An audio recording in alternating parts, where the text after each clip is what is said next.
Hey, what is up guys, Bongonzo here. So yesterday's video was all about me turning a beat from a little loop into a full beat. But today in this video, I'm going to be handing off to Home Studio Simplified. He's like a professional mixer who uses Cakewalk by Bandlab as his main DAW of choice. So I want to give a huge shout out to his channel because what I'm going to be showing you is I'm going to be probably showing you about 9 minutes of just a couple of gems here and there. But if you go to his channel right now, you can actually check out almost an hour-long video of his entire mixing process.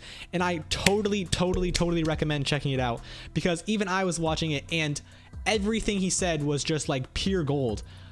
It's crazy how amazing he is at mixing. Like, to be entirely honest, editing this video from an hour long to 9 minutes was super duper hard because there were so many things I just didn't want to cut out because they're so helpful. So I'm going to be linking his video all over the place. Wherever you can find it, please check out this video because it's actually insane. So let's get into the video. He's gonna be showing you some tips and let's get into it. Woo! All right, so now we've got the beat flown into a completely blank project. There's no processing being done on this audio whatsoever. Let's just go ahead and give a first look and see exactly what it sounds like.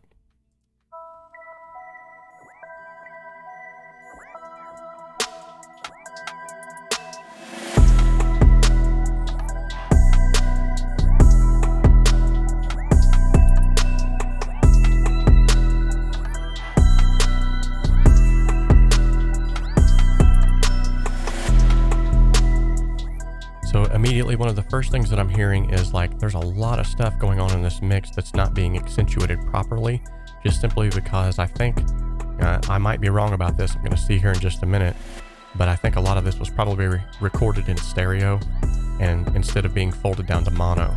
And so what's happening is there's a lot of information in the stereo field. It's causing some of those items to get buried just a little bit.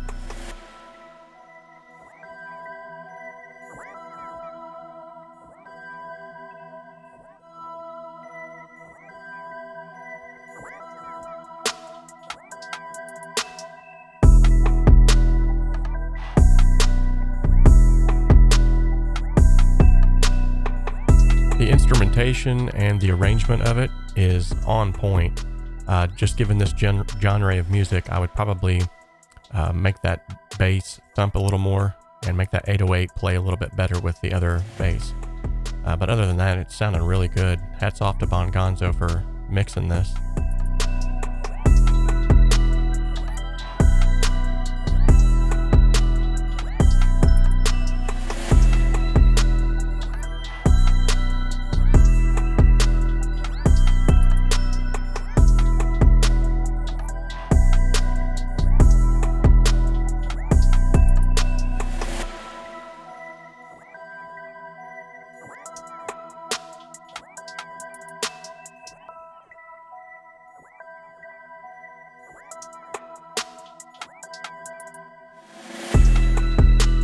That was pretty dope. That was pretty dope. Okay, so right there, especially in that ambient situation, I think is where we're going to have some delay and reverb is going to play a huge benefit to those areas because it's going to give it the spatiality that it doesn't currently have right now. Definitely a lot of potential though, but it sounds good. Sounds good. The first thing I'm going to do though is I'm going to go through here and listen to what actually needs to be stereo and what needs to be mono, because as I had assumed, all of these are stereo tracks. So when you're predominantly working with samples or MIDI information, most of the time those will be stereo, just simply because, and here's a quick tip for you by the way, when you go to buy a sample library and they tell you it's so many gigabytes and you're thinking, wow, that's huge. If they take a mono signal and export it stereo, it makes the file size bigger. So you're not actually getting as much as what you think you are sometimes. All right, so now I'm going to go through here just real quickly and figure out what needs to be mono and what needs to be stereo. Okay, so now I have everything pretty much color-coded the way that I want. All of the tracks that I feel like need to be converted into mono tracks have been converted applicably. And then also another thing that Bongonzo did that is a really good idea for you if you're going to send a song off to a mix engineer is he actually included a reference tracks, which was his mix to begin with. That way I can fly this into the project and at any time I can reference back to that, which will let me know what the artist was thinking whenever they created the song. So in this instance, it looks like he's kind of playing more towards the 808, and I'm going to kind of go with that. All right, so I already have a bus set up for all of my drums. So what I'm going to do is highlight all of these that are in the blue because I'm considering those to be my percussion or my drum section. And I'm going to go ahead and hold the control button, and I'm going to send them all to my drums bus. Now this should change the output of all of them to the drums bus, and it has. Everything's looking pretty much on the up and up. Now I'm going to go to step 4 of my 15-step mixing process, and that is going to be bottoming out all of the faders and switching it into mono. Now there's several different reasons why you would switch it into mono right off the outset. One of the biggest things is to address phase issues, especially with bass instruments. If the phase is off, you can actually lose a lot of clarity and punch just from a phase problem. And I'll show you a little bit here real quickly about how to address those and how to actually hear those, or see those rather. All right, so by hitting the space bar, I'm now going to start the project and slowly begin to turn elements up within the project. So I'm going to work on these 2 tracks first, and then I'm going to slowly bring in the bass.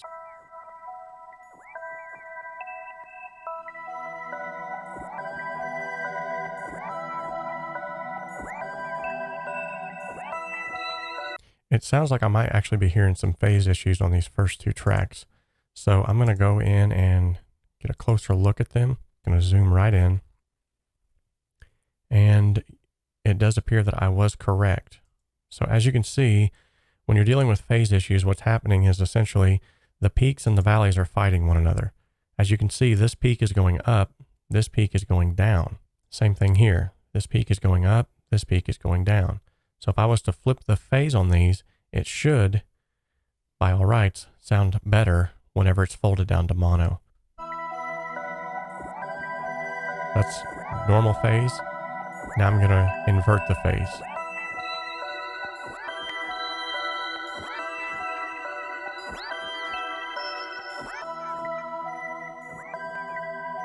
It's very subtle, okay? But here's what I want you to listen for.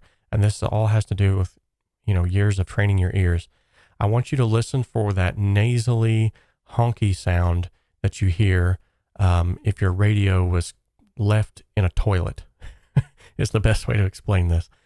So if you're listening to a radio in a toilet, you're going to hear this sound. So just listen for that nasally, honky sound.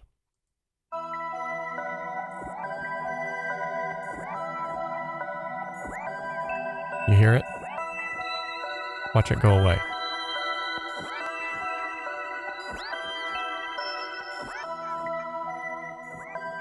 Now it sounds more like the true instrument was intended to sound like. It's very subtle, but pay attention. I'm going to do this one more time. This is with the phase inverted, the correct way, and without.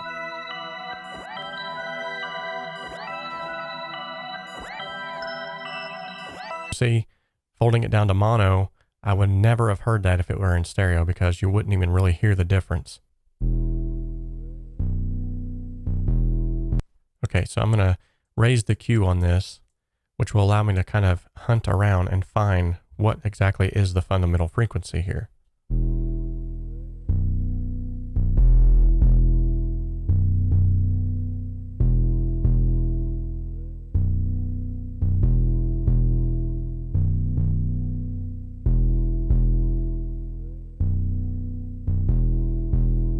And just as I suspected, it's around 77, 75 hertz.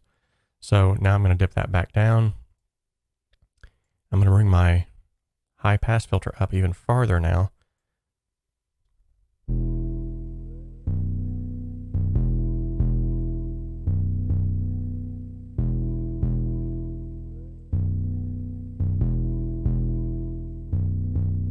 So by enabling and disabling the high pass filter, what you'll notice is that I'm really not losing any of those bass frequencies, but I'm actually just attenuating all of them that would be troublesome, which is below 68 hertz, which is going to help us later when we get to our kick, because usually the kick's fundamentals are around 65. So this should help us tremendously to get those two to play well together without having to do any mixing ninja moves.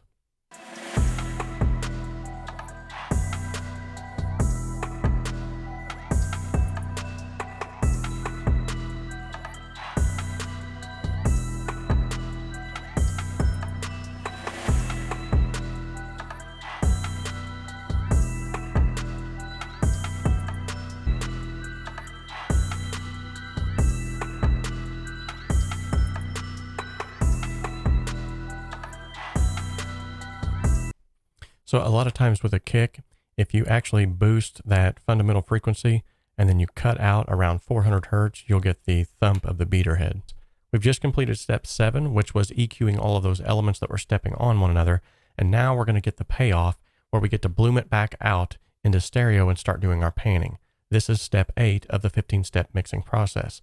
And by the way, if you want a free download of my 15-step mixing process, you can head over to homestudio.simplified.com and find it on the right side of the bar there, or there will be a link included in the description of this video for you to go and download a copy for yourself.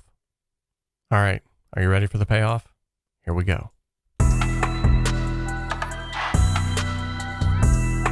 Wait for it. Here it comes.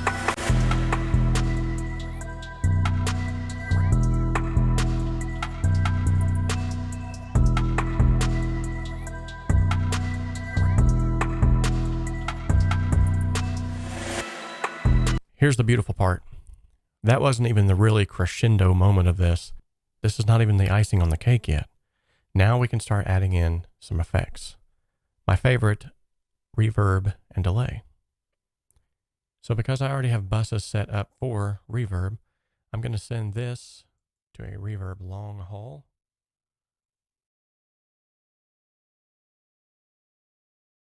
And then I think, honestly, I'm ready to send this off to him and get his take on it, see what he thinks of it. I'm going to send it over there. Keep your fingers crossed. So I'm going to be checking out the entire beat right now, and I just want to give a round of applause. Thank you, dude. Thank you. That was the most phenomenal video I've ever watched in my life. Go check out his full version in the link in the description, link in the comments, link in the corner probably in the end screen too. Anyway, let's check out his mixed version of my beat.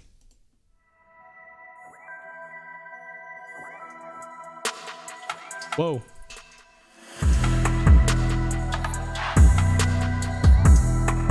I really like the delay he has.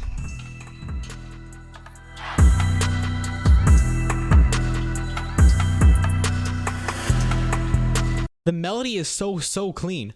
It just seems like so wide and so open and so like, it sounds like a rapper could rap on top of it instead of like a rapper like conflicting with the melody and the rapper having problems with the melody. It sounds so beautiful. Let me back up a little bit.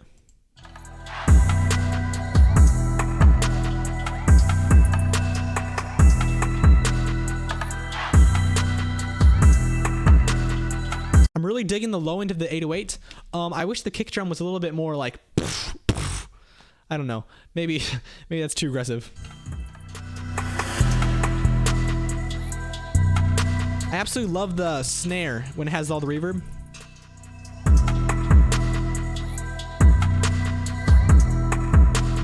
I also love how he accentuated all the perks. All of the percussions, they just give a whole new groove to it.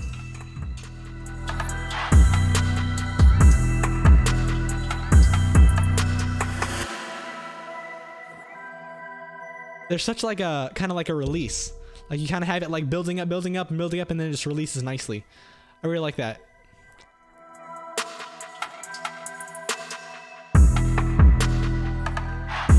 Nice.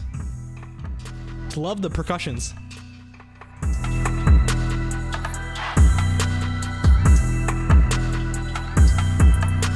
The melodies are so ambient.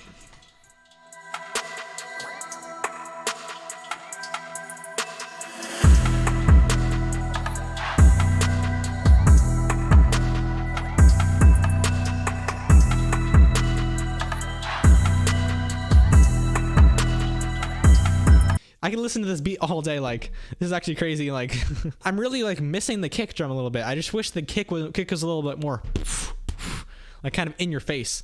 But yeah, I really love the 808 tone. I really love the ambience of the melody, the hi-hats and the drums and the percussions. They're just giving a whole new groove.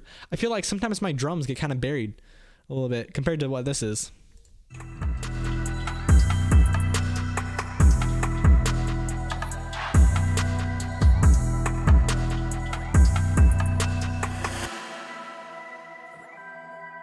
Such a good release. Nice. Such a good release even there. Really good space.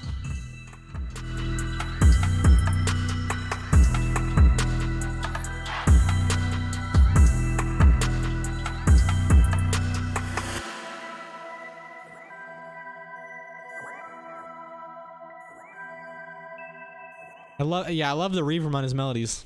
That is an awesome job, dude. Thank you so much. If you haven't subscribed to this guy, you're missing out. I am so over the moon with how he did this video. Thank you guys so much for watching. Thank you guys for checking out Home Studio Simplified. So I'll see you guys tomorrow on my Saturday live stream, and then I'll see you guys next week, Tuesday, Thursday, and Friday. See you guys later. Woo!